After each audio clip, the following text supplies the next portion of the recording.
stand-up, Muslim American Comics Come of Age, is a 1-hour documentary about that follows the travails of 5 Muslim American comedians as they try to define who they are in a post-9/11 America.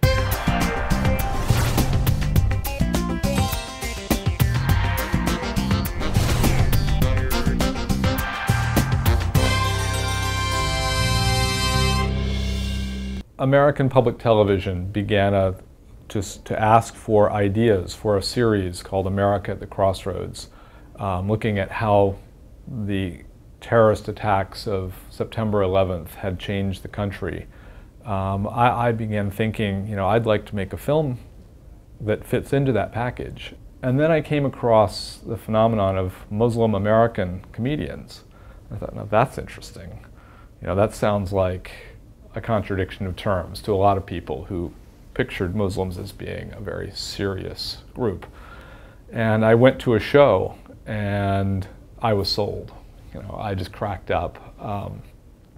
And so I decided, okay, there's my topic. It's these characters and their journey in the post-9/11 era. What from this tragedy, could there be any light that came after that? I really wish that a drug company in America would have come out with a medication for us, like our own Paxil or Zoloft. Like you turn on TV, it's like, hello, are you depressed because no one wants to fly in the same plane as you? Are you anxious because you resemble several people on the government's most wanted list? Are you angry because every time you go to the airport, you're randomly selected for extra screening? And you need Arapagon. There are 5 characters in the film. Dean Obadallah, who actually is not Muslim. He actually is he's a Palestinian Italian, and he founded the New York Arab American Comedy Festival after 9/11, and in effect became kind of the ambassador of this comedic movement. And the president does this great thing now, and you have to watch him. He does a thing now where he slows down his speech pattern when he's making a big speech to an important point in the speech, speaking to us slowly, like we are the dumb ones.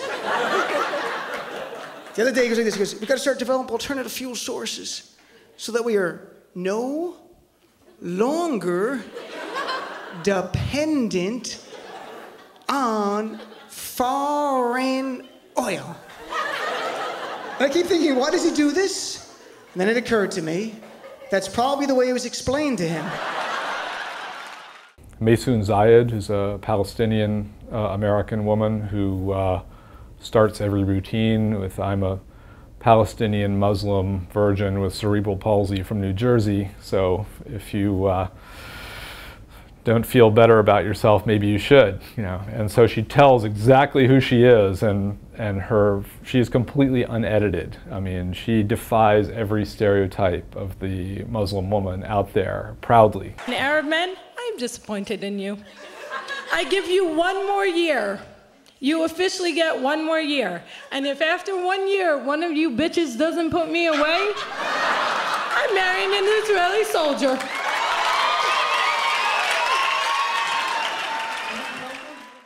In almost every case, they had so much pressure to do something more traditional, to become a doctor or a lawyer or an engineer or something. And many of their parents have advanced degrees and are very successful. And here's my kid who's going to be a what? A stand-up comedian?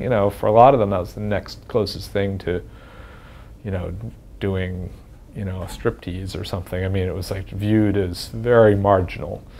Another character in it is Tisa Hami, who is Iranian American. She actually performs in hijab, and over the course of her routine takes it off.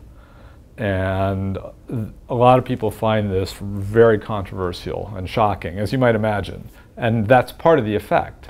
Yeah, I thought, speaking of stripping, I thought I would do a little strip tease of my own, if that's okay. Some encouragement would be nice, but okay. So also there's Ahmed, who is Egyptian American. I live in Los Angeles, so most of my friends are Jews. My agent, my manager, my lawyer, everybody I work with is Jewish. I'm like, look, if you think about it, both Jews and Muslims have more in common than any other religion ever. Both Jews and Muslims, yeah. We don't eat pork. We don't celebrate Christmas. We both use in our pronunciation. Lastly, Azhar Usman is an Indian American comedian who's based in Chicago. And he actually tours the world with his own comedy group called Allah Made Me Funny. Imagine what it feels like when I get on the plane. People are in shock. I mean, they're in the middle of conversations, you know, like, so where are you from?